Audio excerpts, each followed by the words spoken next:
He didn't mean to kill the mother. That's what Jackson Colt would tell himself for the next 10 years. Over and over again.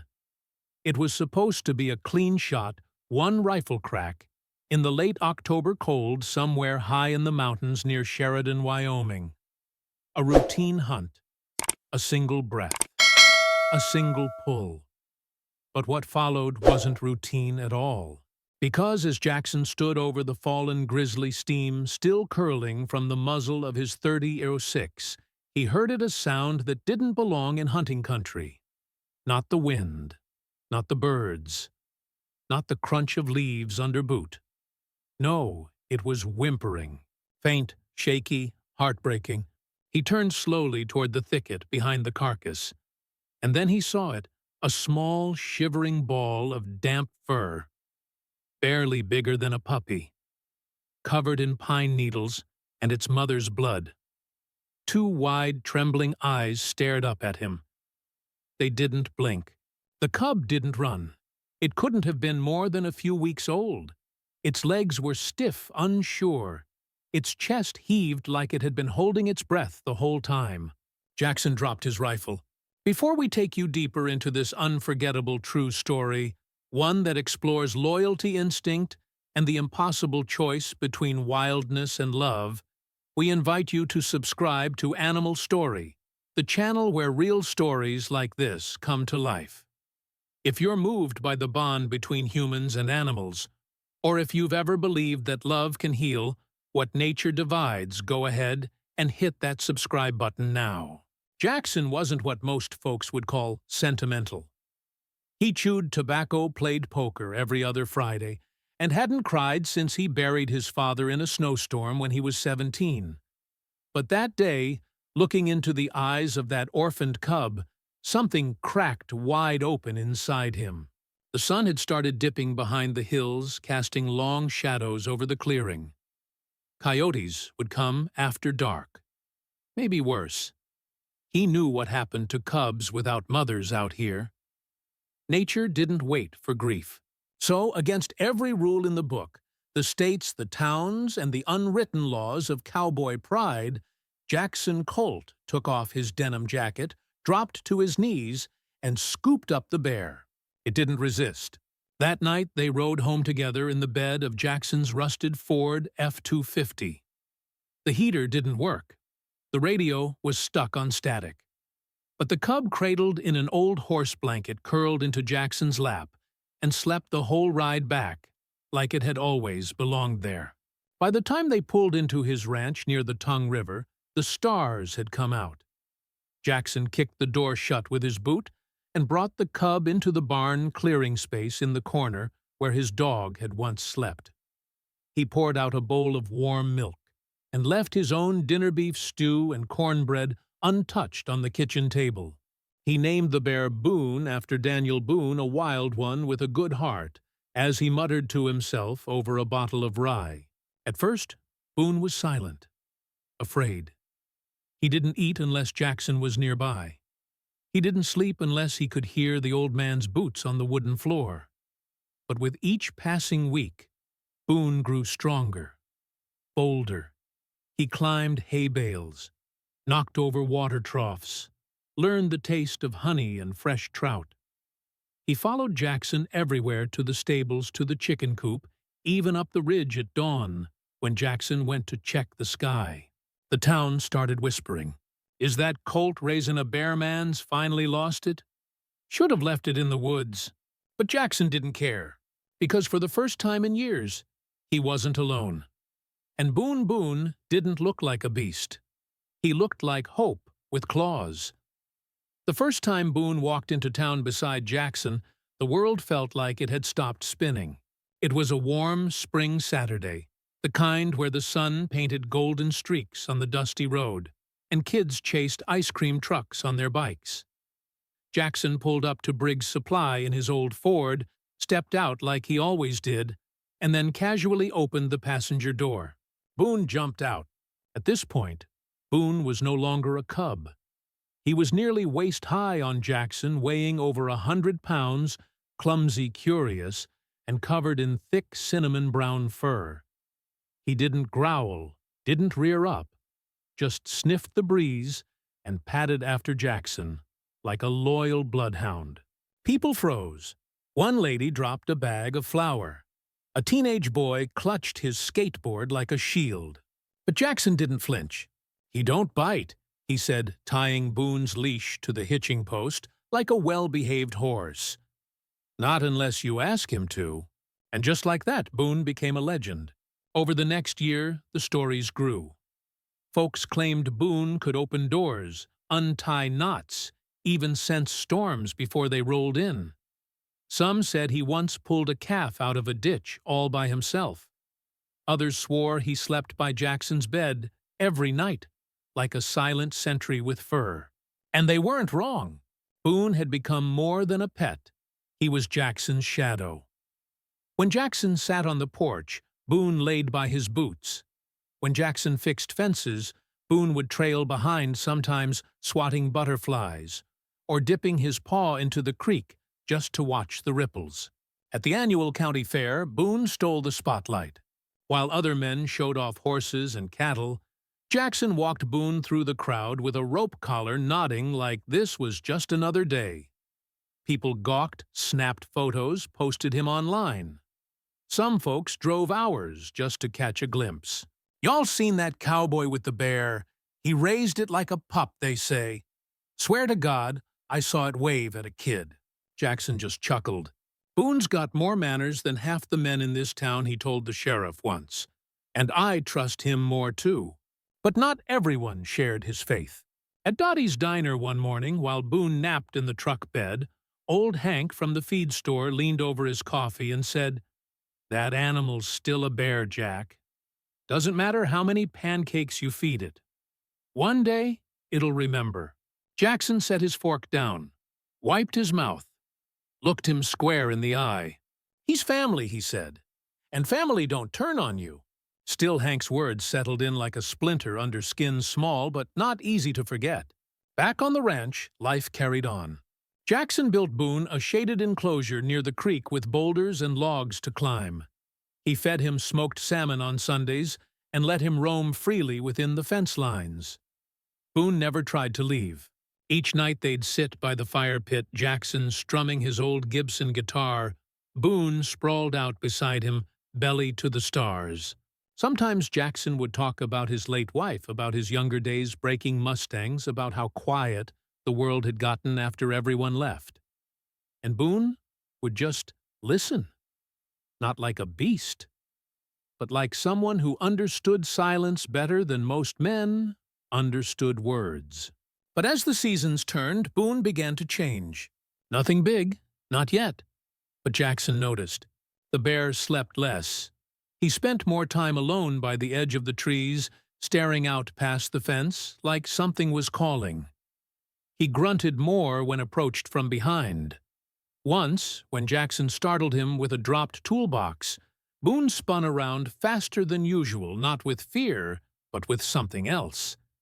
Tension. Jackson told himself it was just growing pains. Boone was pushing 600 pounds now, a full-grown male, bigger than most. Maybe his bones ached. Maybe he needed more space. Maybe he didn't finish that thought, because Jackson still saw the cub, the one wrapped in a blanket shaking in the snow, the one who looked at him like he was the last good thing in the world. He couldn't forget that look, and he couldn't believe that someday it might be gone. The first real scare didn't come from a growl. It came from silence. Boone had always made noise, huffing through the yard, splashing in the creek, smacking his lips after breakfast like a satisfied truck driver. But one chilly morning in late September, Jackson noticed something different. Boone wasn't by the barn, wasn't pacing near the chicken coop, wasn't at the back gate waiting for his usual handful of apple slices. Instead, he was sitting perfectly still at the tree line. Not moving, not blinking, just watching. Jackson whistled. Nothing. He called out, "Hey, Boone! You want some bacon?" Still nothing. When he walked up, Boone finally turned slow, heavy, like coming back from somewhere far away.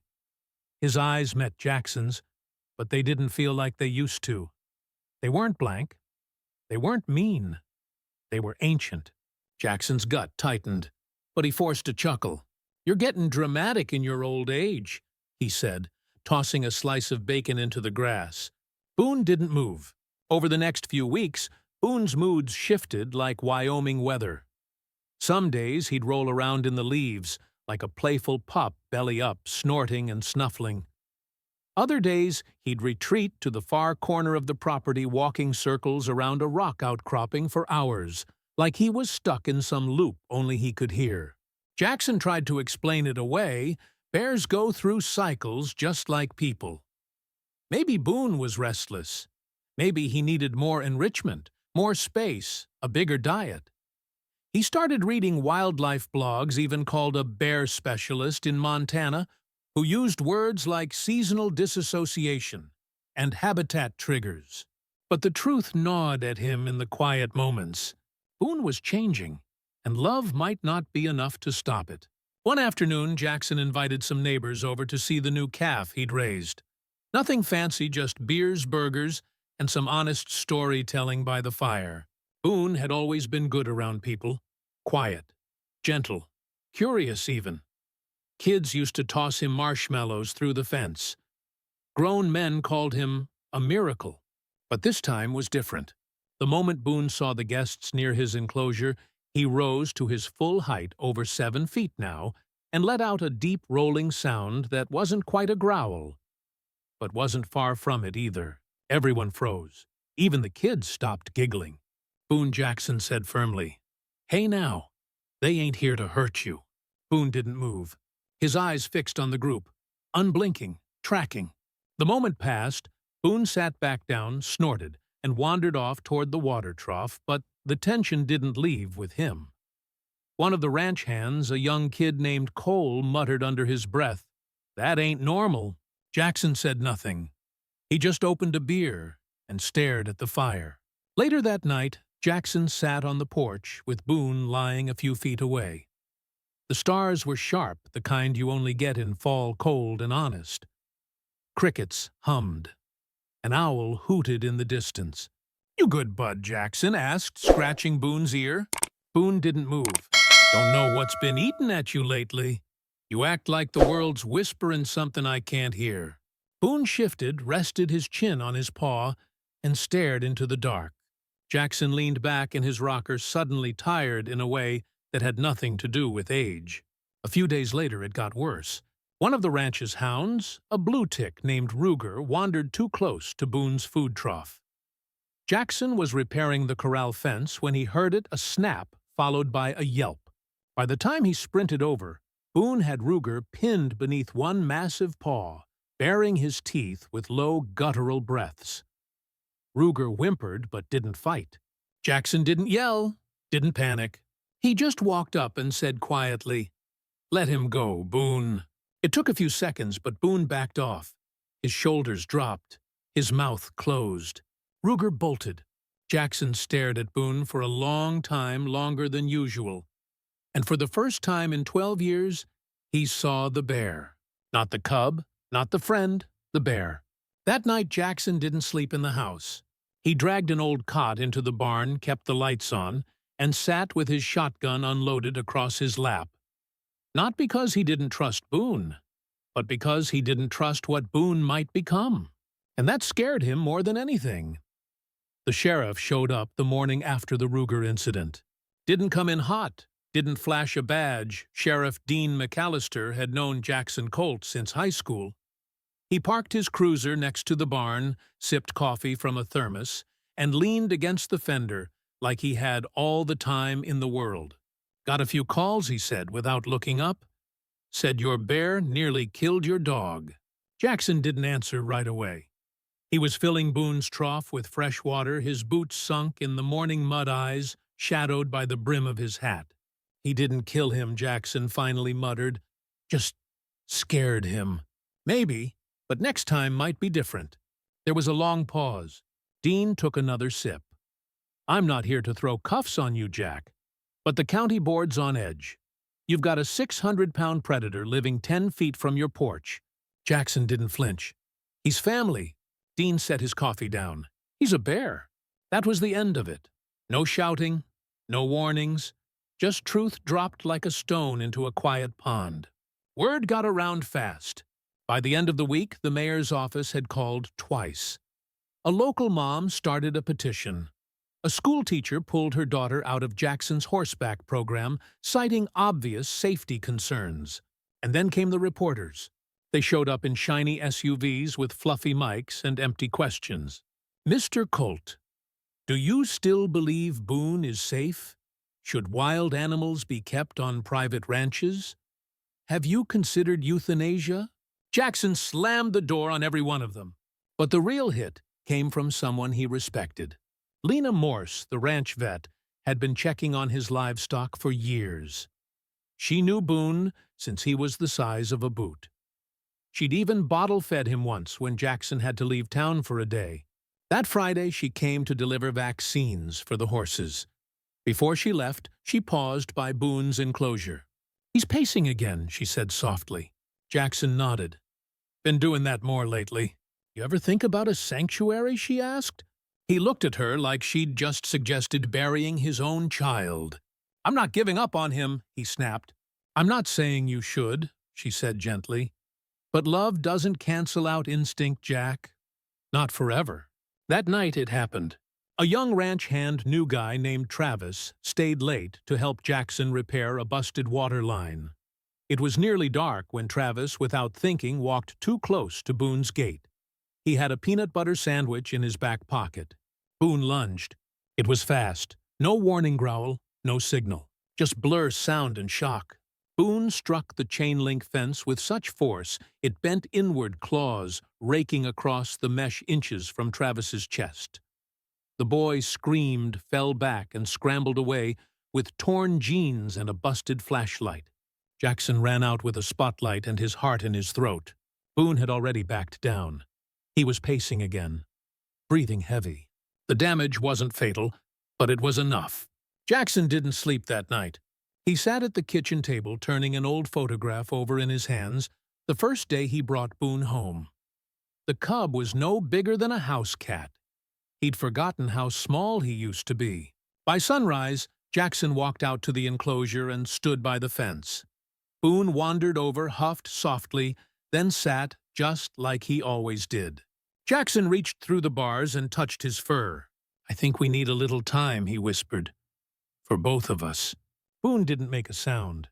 Later that day, Jackson welded a second fence around Boone's pen, added another lock, moved his cot back into the house, and for the first time in over a decade, he slept with the door shut.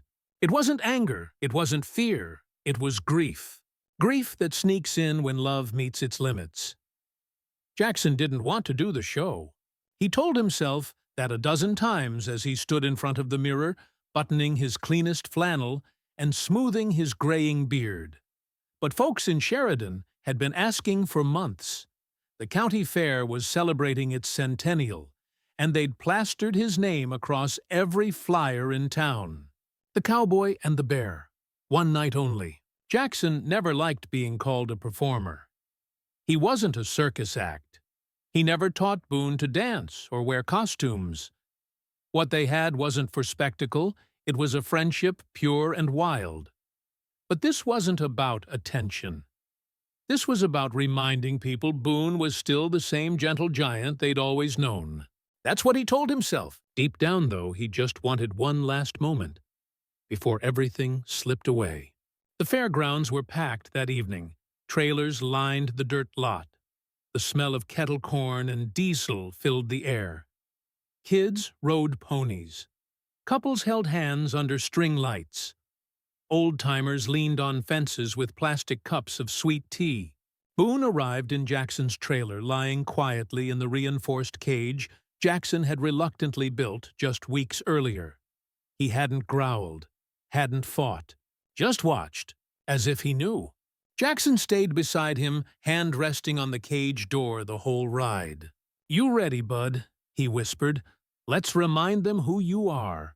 The arena lights flickered to life as a voice rang out over the speakers.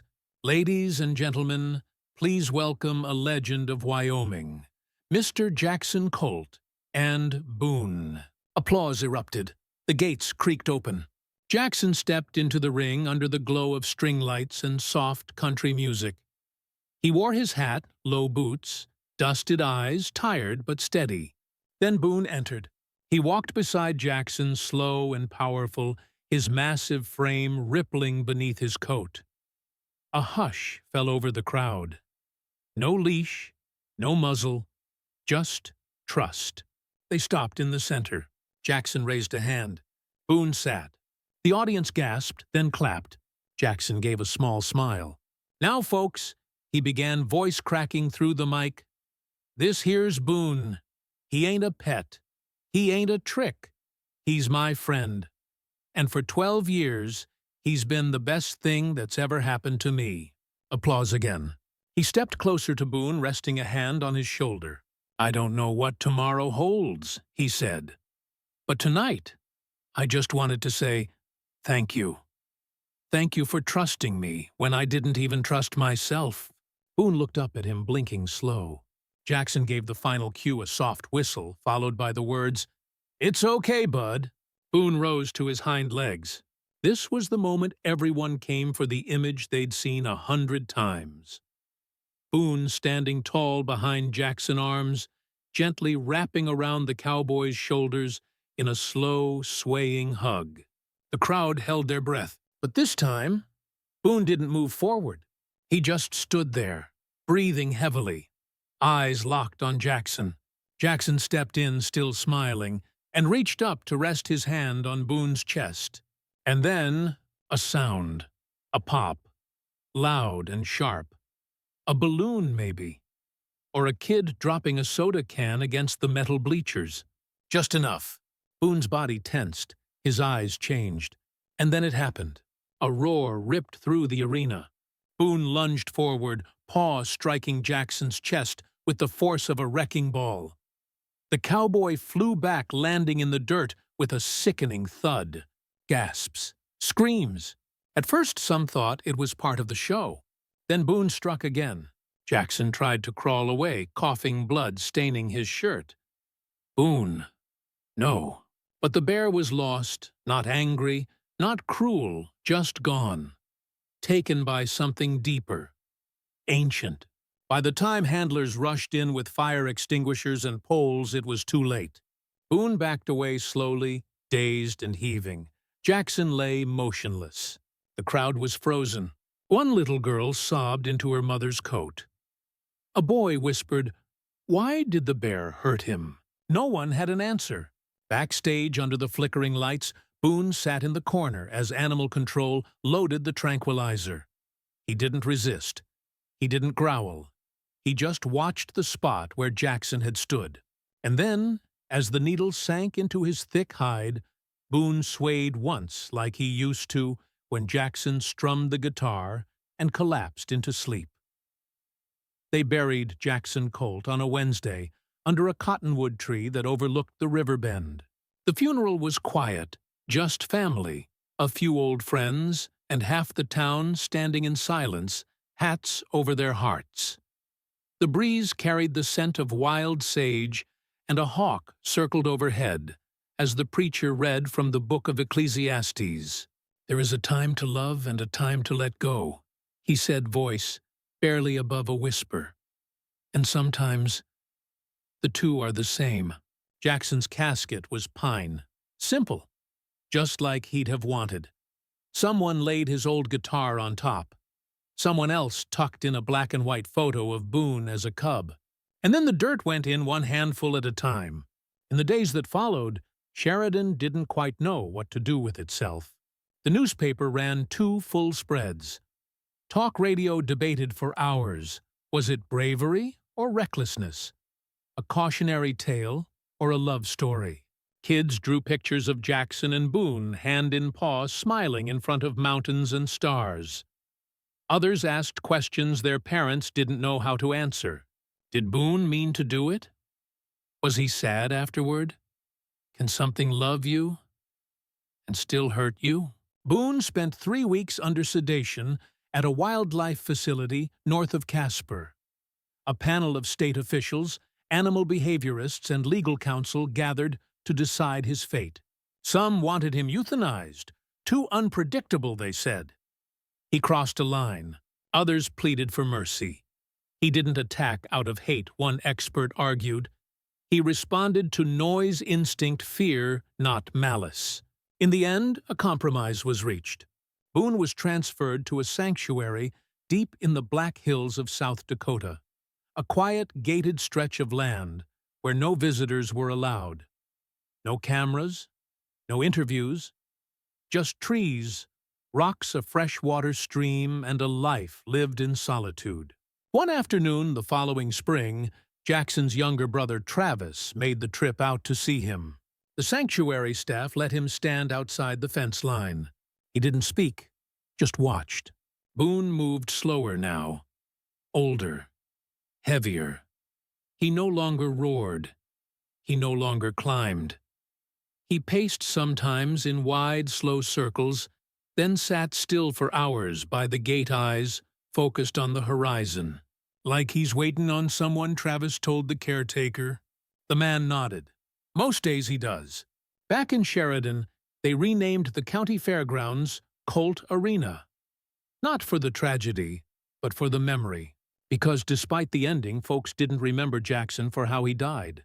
They remembered how he lived, how he saw something broken and didn't turn away, how he gave a wild thing a name, a home, a chance, how he believed with everything in him that love could build a bridge between two worlds that were never meant to meet. And maybe it did for a while. Maybe that's enough. The wind still rolls through the trees out on Jackson's land. His porch chair still creaks sometimes as if he just stepped inside for coffee. And Boone, somewhere miles away, still waits each evening by the edge of a fence for a voice that won't return. So now we ask you, the listener, the reader, the witness to their story, do you believe love can tame what's wild? Or are there some hearts, no matter how gentle, how loyal, how true, that were never meant to be caged, even by affection? If it were you, would you have taken the cub home that day? We'd love to hear your thoughts. Thank you for walking this journey with us on Animal Story, where the bonds between humans and animals are never just simple. They're messy, they're magical, and sometimes they break your heart. If this story moved, you don't forget to subscribe and turn on notifications for more real tales of loyalty, instinct, and love that dares to cross the line. Until next time, take care of each other. And remember, some goodbyes aren't endings. They're echoes.